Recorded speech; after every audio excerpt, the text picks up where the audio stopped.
by the way, welcome, welcome, welcome, welcome, welcome, welcome, welcome, welcome, welcome. Welcome to y'all, right? And we're supposedly live on the internet now, so welcome to you also out there in the internet land. Thank you for watching, thank you for listening. And by the way, out there on the internet, if you would be interested in participating, either with a like or a question or a comment, that would be great on whatever platform you're watching on, if it's YouTube or Facebook or well, basically that's all we got right now. But so anyway, tonight we're going to be talking about step 8. We're not going to be here next week live, so this will be our last step 8 that we're going to be discussing. Next time we'll be on step 9. Step 8 here is we made a list of all persons we have harmed. We're talking about making a list, okay? We're just talking about being willing to make a list of all persons that we've harmed and become willing to make amends to them all. And that is so important to our topic tonight that we're going to be talking about. Yes, because making amends in those areas that we can is so important to help us to not only change our behaviors, our emotions, our habits. How about that? But it also helps us when we come to the places about the things that we can't fix. And we're going to be talking some about that tonight, hopefully, that there are stuff that you can't fix. I can't fix. Nobody can fix. The only person that we can take it to at that time is to God, and He is the only person that can fix that. Doesn't mean He can change the past, but He can help us to come to the place that we're able to let it go so it no longer is a weight inside of us. Did I say weight? I want to make sure I said weight inside of us that causes us to do stupid stuff. Anybody know what I'm talking about? The weight that causes stupid stuff? Hello? You're giving me that grin. Okay, all right. So anyway, we'll be talking about all of that because tonight's topic is overcoming loneliness. And there's a lot of research says that loneliness is the #1 thing that causes addiction, addictive behaviors, impulsive, obsessive reactions, okay? And so, and that's what Saturday Night Live is all about, is to help us to deal with the messes of life. We all have messes, and we're all fellow strugglers. I'm a fellow struggler because we all got stuff, okay, right? Stuff out there in TV land. Do you have stuff? Of course you do, because we all got stuff. Now, some of the stuff you've hidden so deeply you're not even aware of it, but it still affects you. Have you ever noticed that? We've turned the light off, but it still messes with us. I remember a time I said, why do I act this way? Why I keep doing the same thing over and over? How come I continually react in that way? And that's because of that deep stuff that we all have. Okay, so we'll be talking about step 8. And tonight, I'm going to be talking about, am I willing to forgive myself? I'm going to be addressing that. How about that? Because, see, that's right down this same line. Kind of ties into last week quite a bit, but we're going to be talking about why won't you forgive yourself? Am I willing? Am I willing? Why aren't you willing? Why are you so mean to yourself? Have you ever thought about that? Okay, and so we'll be addressing that, and also I do have, I don't know if we'll get to it or not, but I have 9 things you need to know about shame, and I'm going to also be talking. Hi, Kenny, come on in. I'm going to be talking about shame and guilt are different emotions. Okay, so we got just all kinds of stuff, and If we get to it, we get to it. If we don't, then I guess we don't. So, anyway, thoughts, questions, quotes, okay? Anybody here have ever heard of John F. Kennedy? John F. Kennedy, okay? Yes, one of our presidents. He said this: effort and courage are not enough without purpose of direction. What do you think about that? Read that again. Effort and courage are not enough without purpose and direction. You know, oftentimes I ask the question, what is it that you want? What is it that you really, really want? The trouble is, oftentimes we get sidetracked on what we want, and that pollutes what's going on in our life. It even sabotages what we want because we get sidetracked and doing things that affects our life negatively because it doesn't line up with what we want. What do you think about that? Something to think about? Okay, thank you. All right. I had a fella tell me this the other day on the phone a few weeks ago, and I wrote it down, so I thought I'd throw this in the mix today. And it says, I find out a lot about myself when I'm not getting my own way.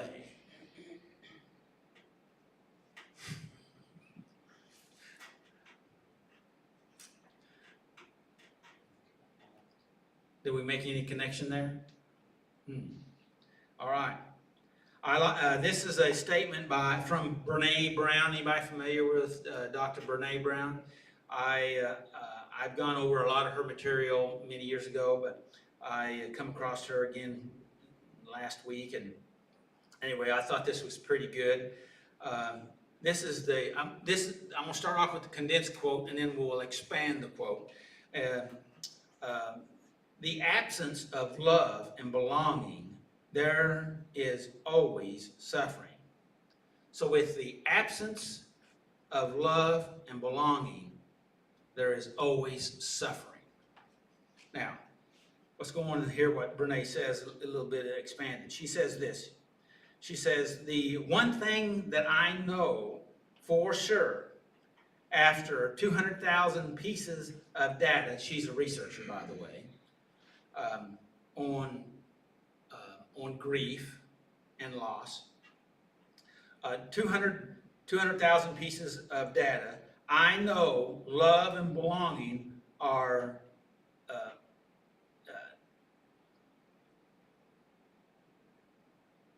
irreducible needs of all women, men, and children.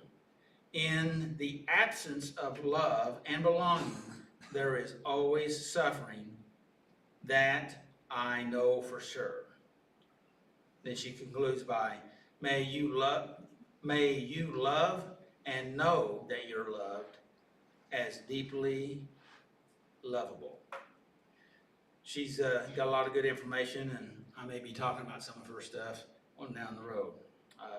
If you come across any of Brene, not Renee, but Brene Brown, I would recommend that you listen. She's got several books, and she's a professor. Well, she was a professor. She may still be in a university in Texas. So, okay, let's see. I had one more marked. There it is. This is Dr. Joe Dispenza. He says, we are all challenged by great opportunities, disguised as possible situations. We are all challenged by great opportunities, disguised as impossible situations. When we come up against difficult situations, or what we might call impossible situations, sometimes the amygdala kicks in and causes that fight or flight. You either fight it, which usually sometimes in fight, it's usually all about anger, right? Using our anger to fight it, defend, armor up, harden up, or flight, take off. And so, but if we're going to mature and grow and have true recovery, we have to be willing to address that stuff that challenges us. What do you think about that statement? Okay. All right. So we're going to be talking about loneliness tonight. We're going to start off with the reading of the steps. And Brandon's going to come up and read the step for us. And I appreciate it, Brandon. Come on down.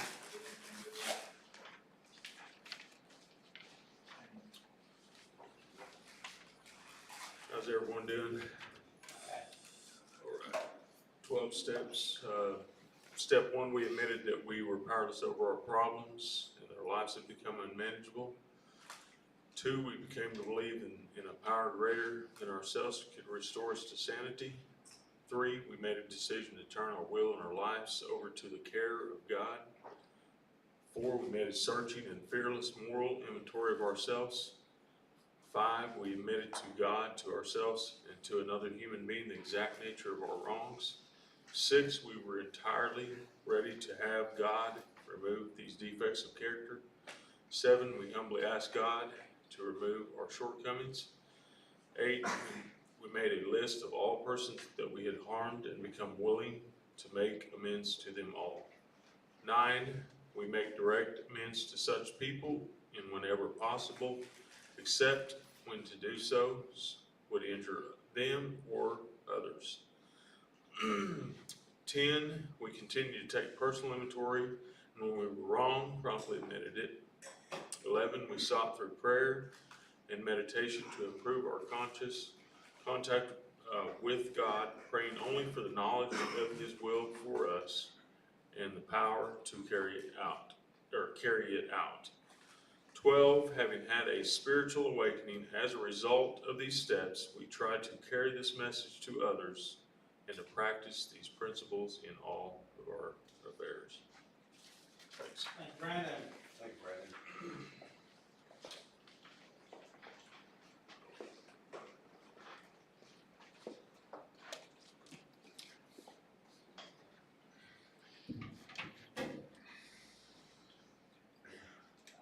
I was thinking, I've been so lonely before I relapsed. Because I was lonely, bored.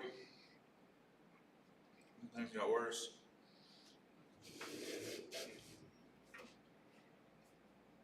Step 8, overcoming loneliness. Made a list of all persons we had harmed and became willing to make amends to them all. Loneliness and isolation go along with the guilt and shame we feel about who we are and what we have done. We may feel so cut off from others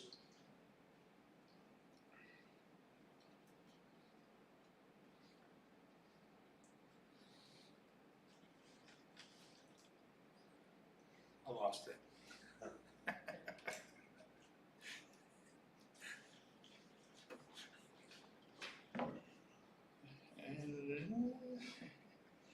Where is it? Okay. We may feel so cut off from others that we feel lonely even when we are around other people.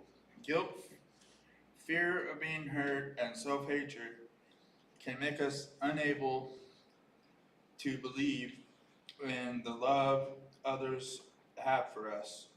We can feel all alone in the struggle even when there are people beside us who want to help. Being willing to accept their love is part of the preparation for making amends.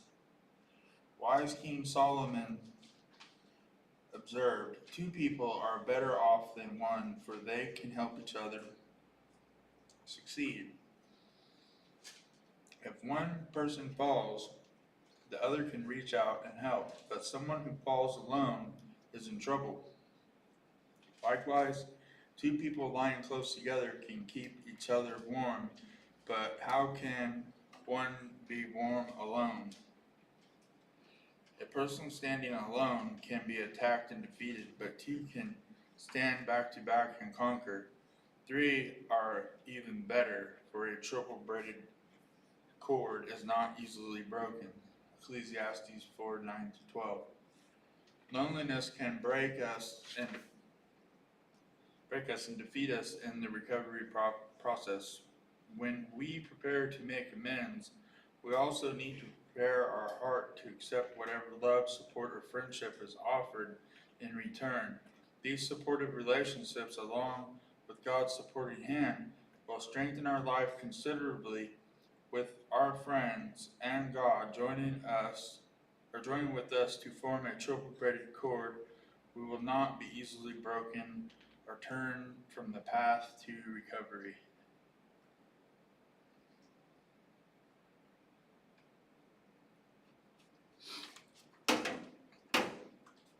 Loneliness sucks. Because I was thinking, this whole summer I've been like having to stay out of the sun and stuff, and I've had, like, in the beginning I was alone. It was like being 12 years old and being told get your butt to the room, don't come out until I tell you, kind of deal, you know. But finally I realized that I got lonely and I started annoying myself because there was no one else around to annoy.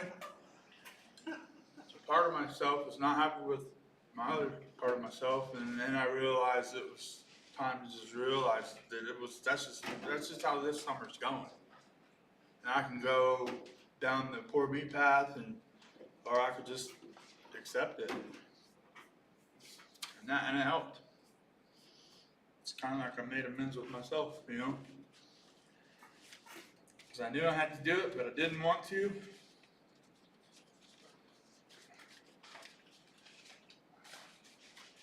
I learned something about putting myself in situations where I have to become lonely, because I don't pay attention to how I interact with the people I'm around. And other people have problems I'm learning. And sometimes, like, their blow up can cause me to just be like, I don't want to be around nobody. I had a friend, she wrote this: patience.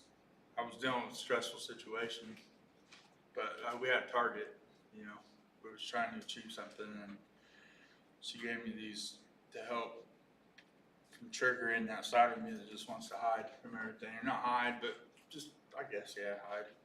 Patience, observation, response, and non-judgmental. And it says, notice feelings, name them, notice where they are in your body. That never made sense until one day I did the ice pack, the hot cold, and I was doing the deep breathing thing, and I finally realized, I was like, oh, I feel it in kind of like here, like right here, and it's like, all right, and that helped, because the fight or flight kicks in, all of a sudden, boom, you're stuck. Dark hole can lead to a bad place, and it's not a good thing for me. I noticed a lot of times I put myself there when I could have just kept on moving past it.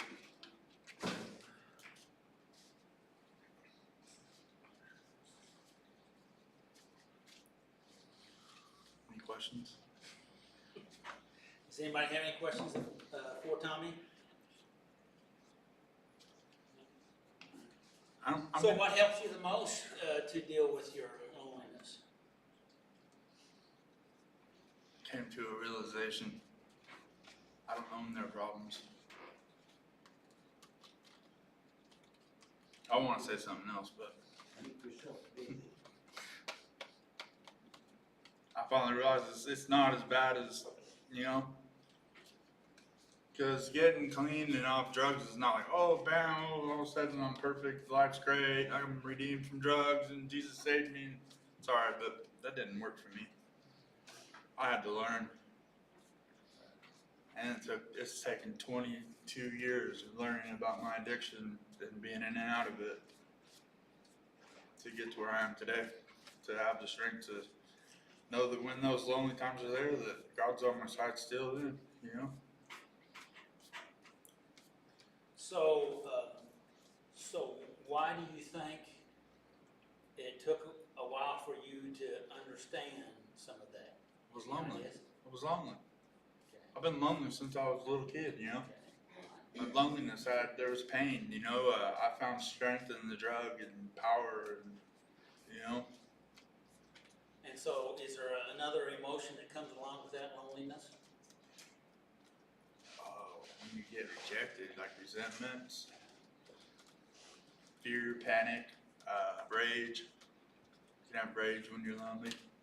What about trust issues? Is that Oh, what you just yeah. said, Will? A lack of trust?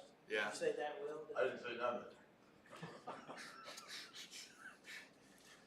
Are you sure you didn't? Say that again. Trust issues. Does trust issues go along with loneliness in any way, you think? Well, yeah, because it's like back in the day when I didn't understand. I lived the way I lived, and that's the way I lived. And I'm not there today. But back then, I didn't trust nobody coming up saying they wanted to help or, oh, we see you in this. I didn't trust those people. And so, how have you been able to process into a better place with the loneliness and maybe trust? Staying away from people. So isolation is what got you there. So isolation is the solution? Is that what you're saying? No, I stayed away from the people that triggered me that wanted to be lonely. Okay, all right. Now, that's a different kettle of fish, right? I learned where to not wear out my welcome so fast. Say it again. I learned where to go, and I wouldn't be wearing out my welcome so fast. All right. Yeah. And that protected me from, I get in situations today where I'm like, Tommy, you shouldn't have done that. You know, but But see, I keep hearing you say, you're making aware statements, that you're able to be aware of these now, where maybe earlier in your life, you weren't aware of all that. I couldn't even figure out how to get up in the morning and tie my shoes, basically. Yeah, I could, but, I didn't know where I was going in life. I didn't know how to even get there.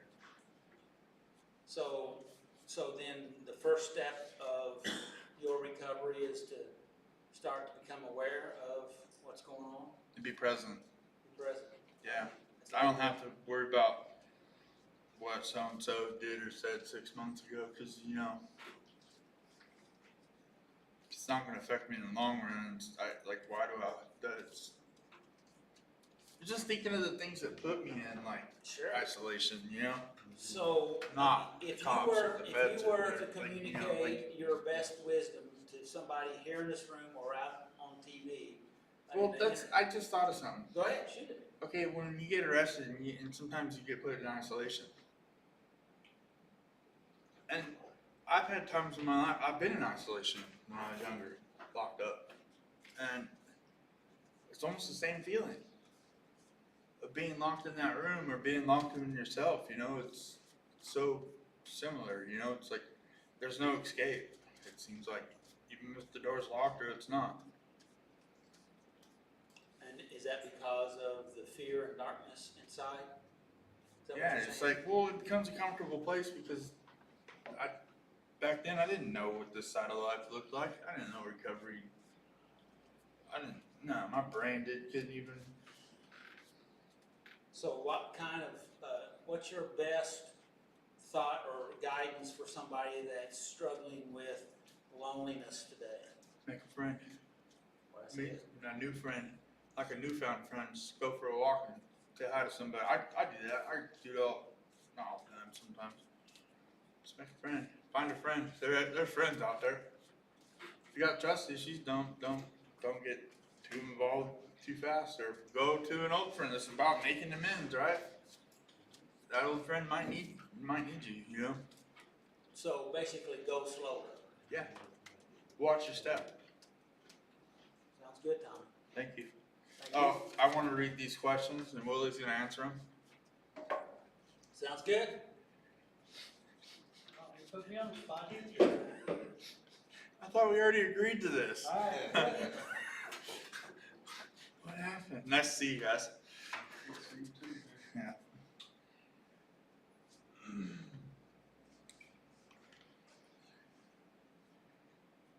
How have I allowed isolation due to shame and guilt to keep me from supportive relationships?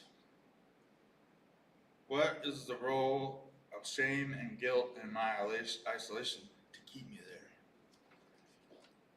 there? Am I willing to forgive myself for the hurt I have caused others? I try.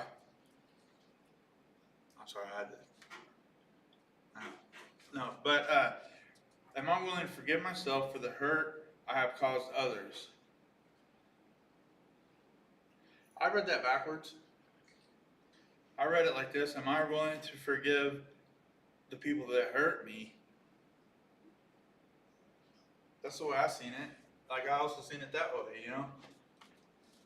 But yeah, I am. Do it all the time. Sometimes I find myself in the same room with people. I'm like, whoa, dude, I don't want to be around them. But So you say you are willing to forgive yourself? yeah, the more I forgive myself, I'm able to be in situations that I normally wouldn't feel comfortable in. Why is that, you think? The more I get out of loneliness and the fear of rejection and whatever, not being accepted or something, you know, just I'm just a worthless drug addict anyways, you know, what type of thinking, you know. It clears it up. So if you can shake some of that off, then you're more apt to be able to interact with other folks? And strong. I've noticed I've had it, like sometimes you get more strength to handle an even worse situation with less fear of being in isolation. It's something that I've been noticing because I have some people that I'd rather just truly not even see, you know, but not because I don't like them or nothing. It's just not on the same page and not on this planet with them, you know. And but then I realized, you know, those probably are the people that God wants me to interact with, so that I can show myself to, or show God through myself to them. I knew what you meant. Yeah. Now, others may not know, but I knew. Oh, that's great. No, but I mean, I don't know. I had someone say, "Well, you don't seem no different. You're still the same person." But it's like, I'm human. I'm like, recovery's not, you know, it's like totally erased everything I ever was and make me a totally new, different person. I was one of the confusions I had in the beginning. Nope. It's all good though. Thank you. Thanks, Will. Yeah. Thanks. No, you're not. Oh, who is Tommy. Okay, Willie. My name's Bobby. Bobby. Uncle Bobby. Overcoming loneliness. To overcome anything, first of all, you gotta find out what it is that caused it. You gotta understand where loneliness comes from, figure out what the cause of it was, and then you can fix it. Helping you out is finding that friend that Tommy was talking about. But that friend needs to be able to pick you up and not bring you down. Because if not, it ain't doing you a bit of good. I'm done. Wait a minute, you didn't answer the questions. Oh, He took them with him. I don't have my book with me. Here. Yeah, I don't follow the rules very well. Yeah, You want me to stand up here and read it to you? no, I should be It's able like to, I can handle it. like a 2-string chord. I can handle it. How have I allowed isolation due to shame and guilt keep me from supportive relationships? I didn't want it. I just didn't want it. If you don't want it, you ain't looking for it. You ain't looking for it, you ain't gonna find it. Well, I guess the question would be why you didn't want it. Why I didn't want it? Cause it really didn't care. I done, you know, then I guess the next question would be why you didn't care. I have a question. How did you know you didn't want it? Same thing you said. cause you know, you done felt that loneliness and you're done feeling to yourself that, hey, I don't need it, so you just don't want it, so you're not looking for it. Okay. You gotta look with your heart instead of your head. I was gonna say that because, like, my brain might be saying, "Dang, it'd be nice to get hyped in," and my heart's going, "No, dude." What is the role of shame and guilt in my life, in my isolation? Keep me there. They don't want me to get better. That's true. And that's all it does. Okay, it kicks in, says, hey, you're doing good right here by yourself. Well, I'll show them. They won't see me. Right. Well, Am I willing to forgive myself for the hurt that I have caused others? Yes. It's the only way I'm gonna get better. Next question. Well, I think I worked you over enough here. Okay, You're we're good. you're still a rookie, Yes, I am. so Lucky I even did this one. I'm lucky. You're probably lucky, right? Well, yeah. If I didn't need it, I wouldn't have done it. calm down before you get isolation.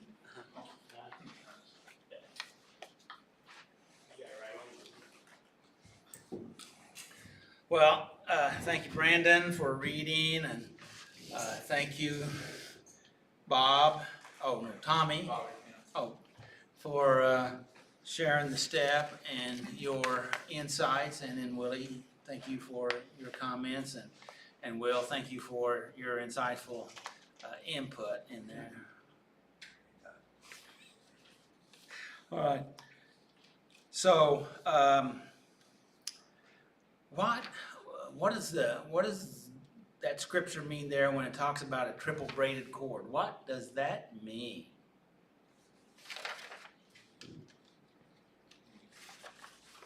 Tight with each other. Do what? You gotta tight with each other. Tight with each other? And like, Triples bros. Do what? harder to break. Harder to break. And it's stronger than the sum of its parts, right? Because it multiplies the strength. Is that what she's gonna say? No, we're gonna say a word. Okay. And so in the information that Tommy read, it had that we can have this triple braided cord to help us in our recovery. And one is you, the other is God, all right, that he, and then the other is your support team that's around you. And with those ingredients woven together, it makes you more resilient. It makes you stronger. It makes you able to withstand more, and be able to do what you say you want to do without sabotaging yourself, like I was talking about earlier. Would you agree with that? And so, and that's so important to work in a team. You know, it made reference to if you're in a fight or in a battle, if you are able to fight back to back, then you're more apt to be able to. You are harder to defeat because you're in back to back. But if there's three of you, that even makes you more apt because you have more sides covered and you have more people involved.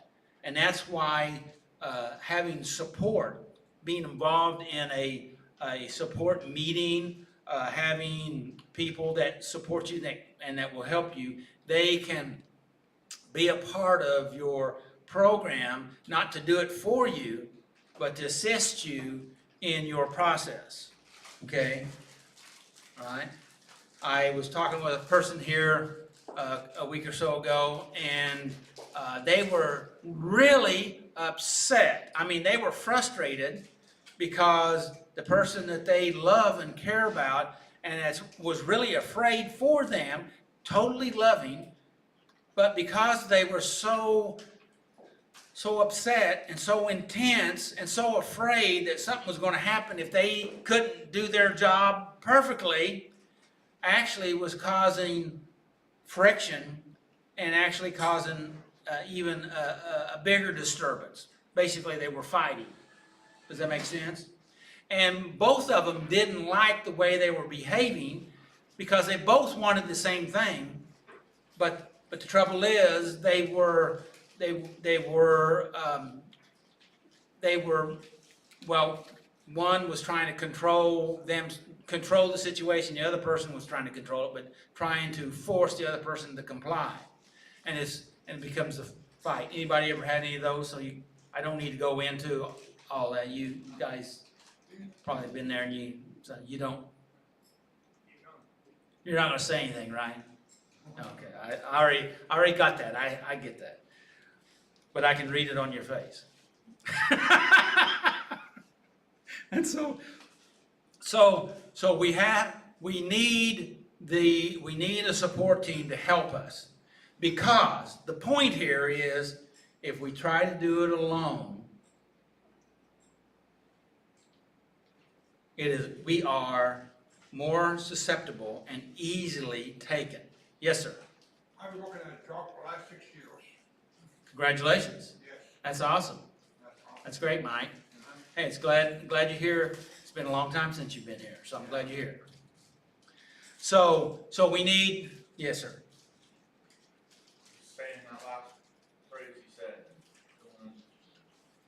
even though I've been having to stay in the house all summer, it's not lonely, because it's not like I had toxically had to put myself there. What you're saying is you weren't hiding away. It wasn't a toxic isolation. Yeah. It was for other healthy reasons. Yeah. So, and that makes a difference. But even with that, if we're not careful, we can get overwhelmed with loneliness, because we were designed and created by God to have relationship Yes. with Him and with others. And when we try to avoid that system, okay, then we are missing vital strength and support, emotional strength, mental, spiritual strength, if we don't have that. Now, you can go too far, and it's all about go too far in the realm of relationship and not have a healthy balance. There's a healthy balance to everything, right? Hello? Okay. All right. Some comments on why am I willing to forgive myself? Okay? I have some things for you to think about, because we all struggle with not forgiving ourselves. Would you agree with that? Okay? And so how can I help you to help yourself, right? All right, so here's some thoughts for you to think about. And I thought they were interesting. Some are better than others. And by the way, this was taken off of the Psychology Today website. And it was number one, I think it's Psychology Today. Maybe the other thing is off Psychology Today, but anyway, focus on your emotions. Tommy talked about that over and over and over. You have to focus on what's going on. Denying it, shoving it down, suppressing it, or pressing it down, only internalize it. Because one thing about emotions, when you bury them, they don't die. They stay alive. Okay? And and then those emotions seem to squirt out at a very inappropriate time. Have you ever noticed that? Hello? Okay, so we need to focus on our emotions. We need, whether it's our feelings or whether it's our body, we need to be aware. Our body can be sending us signals to help us. And our emotions can be sending us signals to help us. But if we're not willing to listen to it, then we miss the help. Okay? God can be speaking to us and trying to send us messages, whether it's through our body and with physical feelings, or through our emotion with emotional feelings, or through thoughts, okay? And if we're not paying attention to them, we miss the help. Okay, does that make sense? And I'm saying we on purpose, because in my earlier years, I pretty much eliminated my emotions. I only had really one emotion, that was anger. Okay? And so, and I thought that was a good thing. In fact, for many years, even after I was a Christian for 10 or 15 years, I thought that was a way to go. In fact, I even looked at people that were spiritually emotional as not necessarily, I tolerated them. Let's put it that way. I tolerated them. But you know what? That was part of my own toxic stuff. Okay? And so, but one day, because I was trying to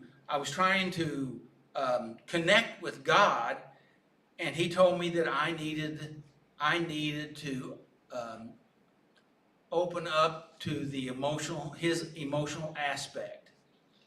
And I said, I don't know that I don't know that I'm really interested in that. And He convinced me by saying, well, that's 1/3 of your being. And if you eliminate 1/3, then you've eliminated 1/3 of how I can work in your life. I didn't like that either. You know what I mean? So I had to learn how to change and begin to integrate emotion into my life in a healthy way instead of in a toxic way that I had tried to push out or lock down or suppress or eliminate. Does that make sense? Nah, it doesn't really make sense, but that's what I did. Okay? So, if I take as long on the rest of these, we're going to be here for a while, aren't we? So, acknowledge the mistake out loud. Now, that may sound strange. Acknowledging the mistake out loud, because, there's been times I heard say some stupid stuff that was probably in my head for a long time. It probably never happened to you, right?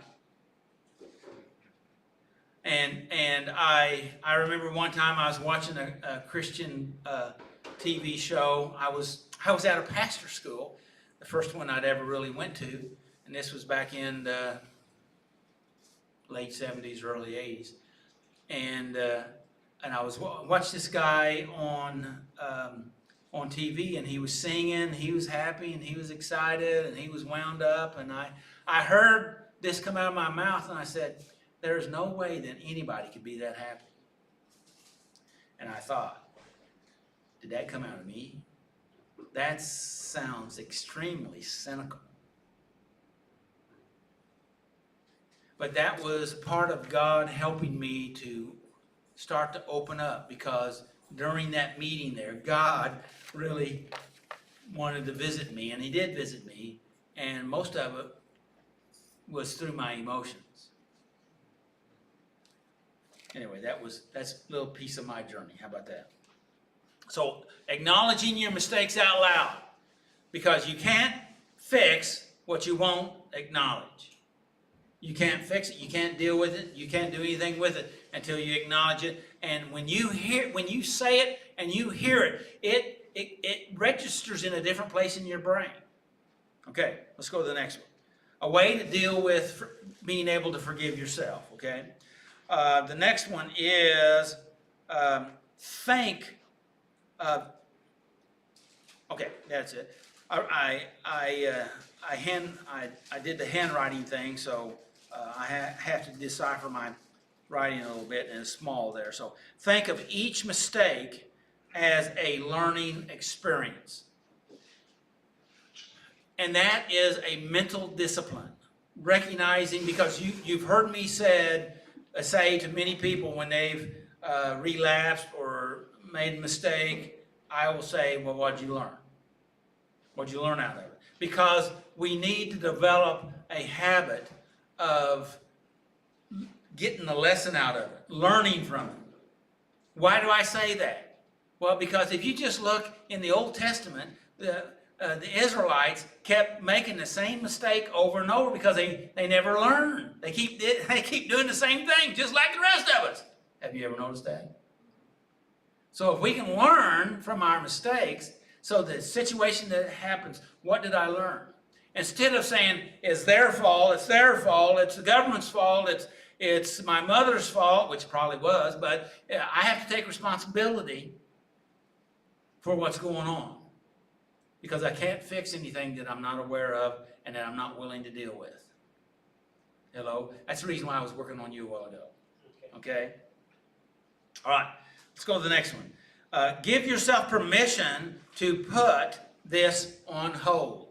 You know, there's been times I've had to I called it, put it on the shelf. Okay? I will deal with that. You put it in, I can't deal with it in this very moment, but I will deal with that. I'm going to deal with that. Does that make any type of sense to you? So give yourself permission to do that, okay? Next one. Have a conversation. I think this is important. I put this in yellow. Have a conversation with your inner critic. Anybody aware of your inner critic? Okay? That sucker yells at you. Okay? And it's all critical. I had a guy tell me today, he said, well, I think the enemy, the devil, was talking to me about this particular situation, and I wasn't for sure what I was going to do.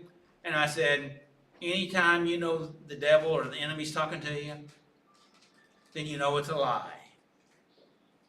If he's trying to get you to do something, you know it's a lie. If he's trying to get you not to do something, you know it's a lie. Because when you know it's the enemy, you know it's a lie. Why do I say that? Because he's the father of all lies. Okay? And the devil is afraid of you because he knows your potential.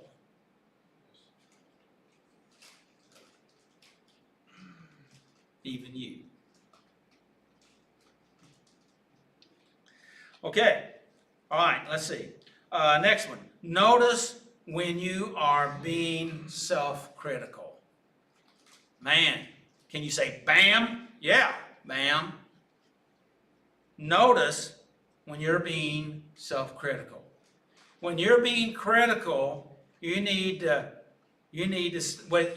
put that on pause. That's that critical voice, okay? And it may be your voice. Sometimes it is because we listen to our voice better than anybody else's voice. But it may be somebody else that really demonstrated harsh, critical statements. Okay, and sometimes you would hear that. But when you recognize that, you need to be aware of that critical voice. Okay, you need to notice it when that's happening. And you need to be aware of it. And then the next statement I think here is this, notice when you're having this critical, well, somewhere in here, it talks about having a conversation with your critical voice. In other words, challenge that critical statement. Hello? Challenge that critical statement. how would you challenge that critical statement? That your critical voice is screaming at you? Let me just get out there and step in the water. And how would you challenge that? How would you challenge the critical voice? Stand up and do it. Just do it? Okay, that's one way. But that's just doing it. That's doing it in Think spite about of it. Think Do what? first. Yeah, think, all right? Well, what I'm looking for is challenging it by asking a question. The question that it's being critical, and it's criticizing you and ridiculing you and trying to use shame or fear on you, right? Hello? And then asking the question, is that really true? Is that absolutely the truth? Oh, everybody hates you. Okay, have you ever heard that one? Is that true? Everybody hates me? Is it absolutely the truth that everybody hates me? You know what? When you start to get into your sane mind, because when the criticalness comes at you, it pushes you into your insane mind, right? Hello? It pushes you in your insane mind. So when you start asking that question to your critical voice, is that true? Is that really true? You're starting to clear up your ability to think and to start to come into more sanity. Because see, if that critical voice can deregulate you emotionally, cause you to be overwhelmed, frantic, upset, nervous, mad, whatever, it's got you, right? Because then you go into a reactionary behavior. Fight, flight, freeze, fawn, okay?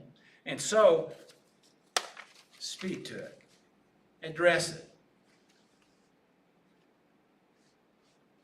And you automatically start to turn the tide. Instead of it being in control, you're challenging it, and you're starting to take control of your own thinking. What do you think about that? Good idea? Okay. Notice the negative messages of your internal critic, which basically I've already hit that, but we need to be aware that that internal critic is always is negative, trying to negatively affect us, trying to limit us, trying to cause us to actually oftentimes shrink down or blow up, right? Okay. I was thinking sometimes the smaller I feel, the louder my voice is. Yeah, and because it's winning, but if you can't get, it's a process, okay? It's a process because it's all a process. But these are just some ideas. You can't do all of them, particularly right off the bat. But you may have one that you're able to use, or one that will come to you when in the valley of the shadow of death, you think about, wait a minute, that's that critical voice. I need to address it. I need to talk to that. I need to challenge it. I need to be focused on this emotion. What am I feeling? I remember many years ago I took a class on rational emotive therapy, and the first step is to ask yourself, what am I feeling? Okay? All right? And he said, well, if you have a hard time figuring out what you're feeling, because sometimes we do, and I did. Why? Because I'd cut my feelings off. So feelings causes behaviors. So he said and this is Dr. Albert Ellis, and he said, back up to your behaviors. Look at what you're doing. Because what you're doing is a result of how you're feeling. Okay?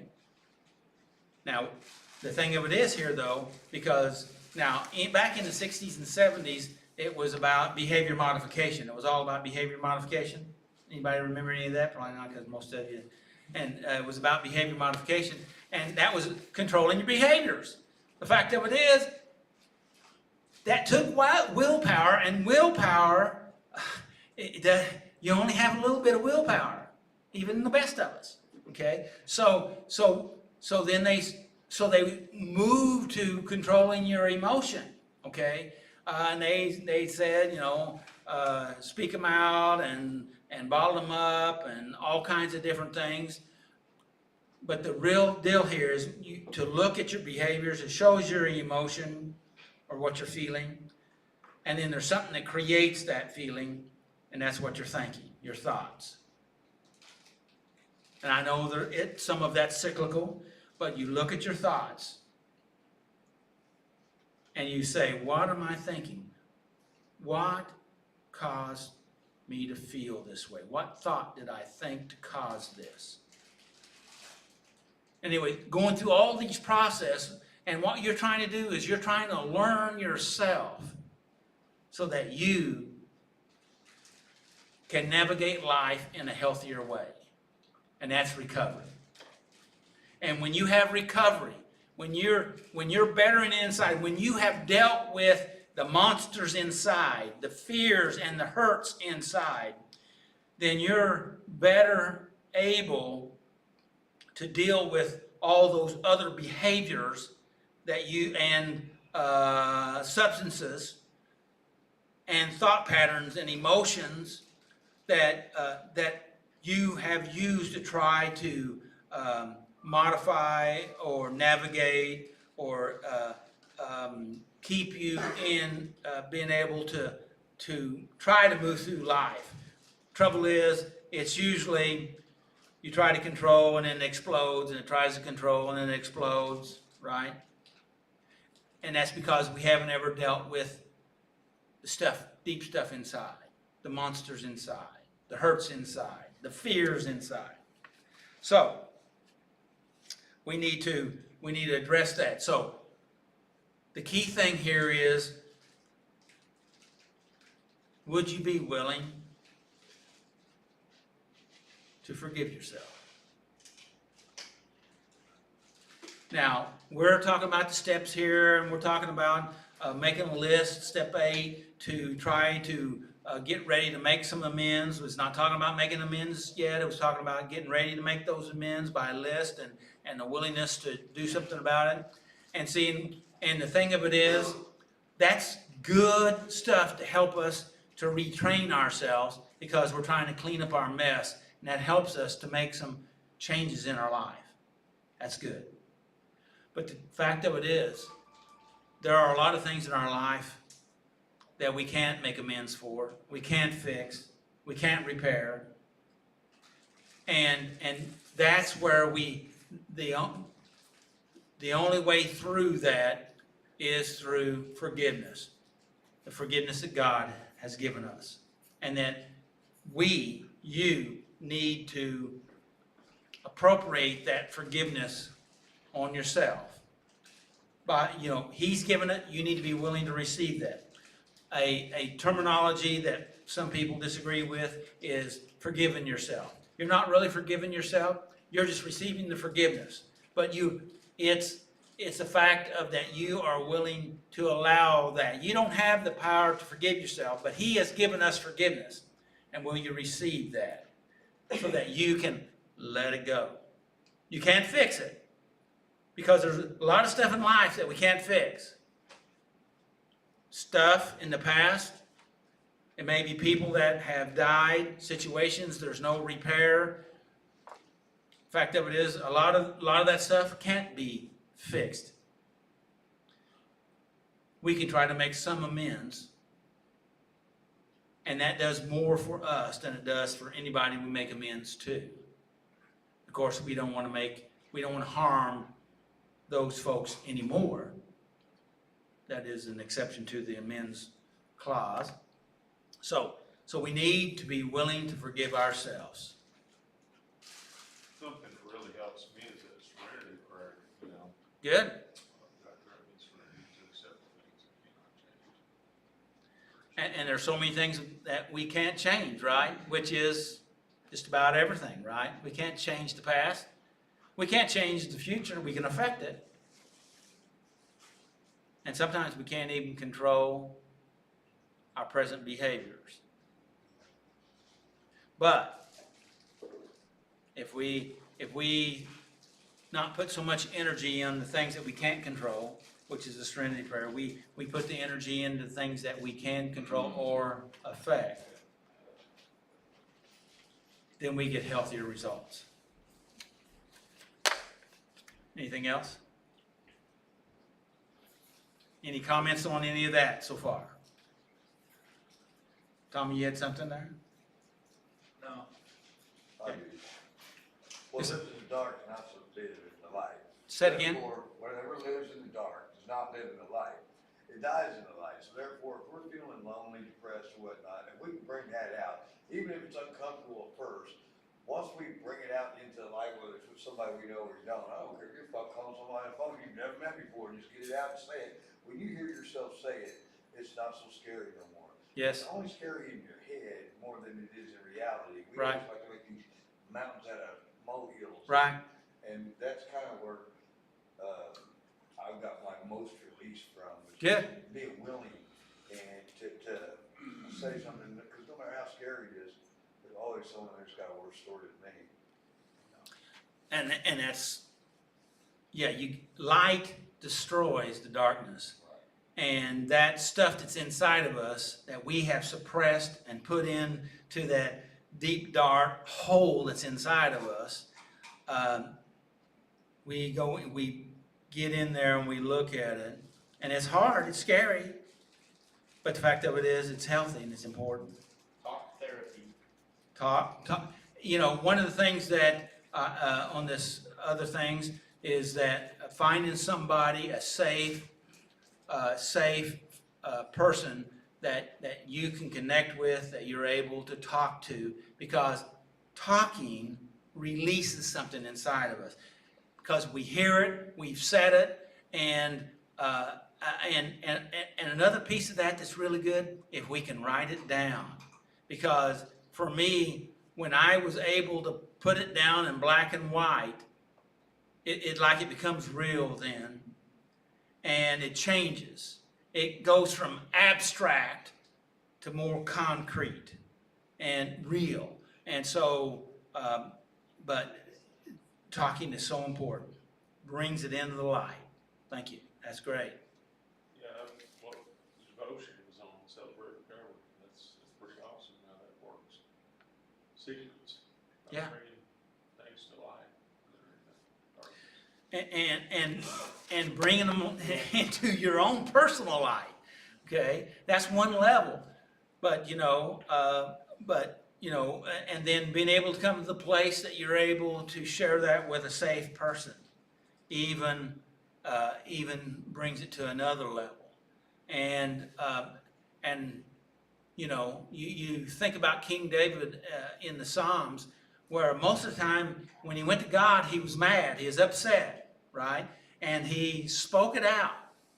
But if you go ahead and you've going through that, eventually that kind of tapers off, and then he begins to see the blessings of God and the provision of God, and it begins to turn.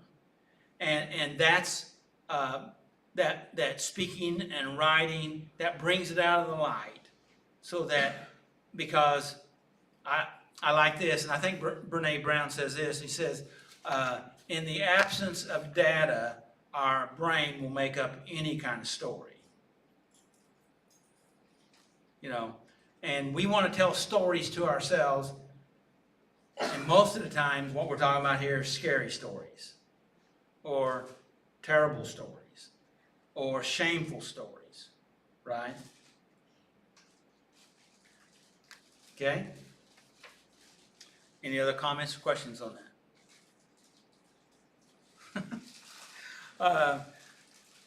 I'm just going to hit the main points here, and then we'll shut it down. I don't know. If I go into that, it's going to be, I got 9 points of that, but let me just hit these 4 points.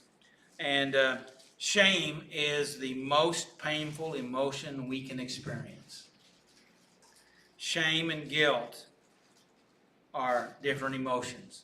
Okay, shame Shame is that we believe, well, let's start with guilt. Guilt is that I've made a mistake, okay? I've made a mistake. Shame is not that I just made a mistake, that I am a mistake. There's something wrong with me. Not that I did something bad, which would be guilt, but I am bad, okay? And oftentimes, particularly in those areas where we can't make amends, we can't fix it, there's no way out, and I've done so much or whatever, then that, when you feel that way, then you go that I'm bad because I've done so much bad, that's shame. And that's destructive, okay? So there are two different emotions, okay? And guilt and spiritual remorse is basically recognize you've done something wrong so that you can deal with it. Okay? You recognize it. Okay? Deal with it. Whether you do it directly or you do it between you and God or with the individual. I said something here last Thursday to a guy, and it wasn't about him. He commented about something, and I made a comment, and I was actually just trying to be maybe a little humorous, but the fact of it is, later on I thought, that's not good. In fact, I saw the guy I spoke to this morning, and I was going to apologize to him because I know he didn't didn't have an issue, but I wanted to clean up my own mess. Okay, even though to him it wasn't a mess, but to me it is a mess. And he was on the phone, so I wasn't able to do that. But I will get a chance to do that because I want to be better. Okay? Yeah, it was kind of a joke, sarcastic little joke, but it was something that I don't want to be that way. Does that make? I know it's abstract, but that's the way it is. So, second one, shame can begin in childhood, okay? And that's that most of our personality and how we're going to live life, and I don't mean this to sound overwhelming, is usually by the age of 5. And so because we come in a blank slate and we start acquiring information and life patterns, and we just believe what we're exposed to. Why shouldn't we? Okay, right? But the fact of it is, just because that's how I was trained, directly or indirectly, doesn't mean that they're totally responsible for what I do, particularly after I get older in life. I have to take responsibility, even if I was taught wrong. Would you agree with that? Yes. Very good. So a lot of shame starts in that way, and we have to deal with it. I remember one time I was standing in the back of my house in my bedroom, and my wife and daughter, so this has been a long time ago because she was preteen, and my wife said something to her because she did something, and she said something to her, but she said it in such a way, I don't even know what she said, but it was the tone. I felt shame immediately, and I thought, where did that come from? What is that? And I looked at that, and I realized, from in my childhood, I looked back and I figured out where that came from, and tried to process that and come to be able to be in a healthier place. And that's the last time I remember having that particular feeling, okay? Right? And see, if we can eliminate these dark pockets of darkness, bitterness, hatred, hurt, pain, if we can bring the light to those things, then then we're not pushed around, or we're not having to carry all that stuff all the time, and we are then set free. I had a guy tell me this morning, he said, I called my dad and talked with him, and because I want to be a great dad for my kids. And I don't want this stuff that I feel in me to affect my children. That's a good thing, don't you think? And he said he talked to his dad about that. He lives in another state. And so I said, how does that feel? He said, it feels good. I said, that's freedom. And that stuff won't be pushing you around as much or as often and causing you to do stupid stuff that you regret. Because we all been pushed around and we did stupid stuff, right? Yes, Mike. Life's hard, you lose both parents. Say it again. Life's hard, you lose both parents. Yes. Yeah. Yeah. Yeah, it is. It is. So, next one, shame has warning signals. Okay, shame has warning signals, and this is in some of the literature that I'm not going to go over, but I'm going to touch on it. And what does that mean, warning signals? Well, if you can't look people in the eye, if you look down, if you avoid having contact with people, if you don't want to go to places because you have fear of rejection, or you don't want to be put on the spot. One of the things we do around here, and I don't make people do the things they do. I encourage people to do the things they do because I want to set them free. I want them to. I want you to grow. I want you to develop. Okay, and shame locks up all of us, and what we have to do is deal with that shame and free ourselves. What do you think about that statement? Okay. All right. Last one on the four keys here, key points. There is a cure for shame, and I already talked about this a little bit. The cure is having safe, healthy person and or place that you can let yourself start to become more and more authentic, real. Okay. Last week, Renee got up and talked, and she shared some stuff from her heart.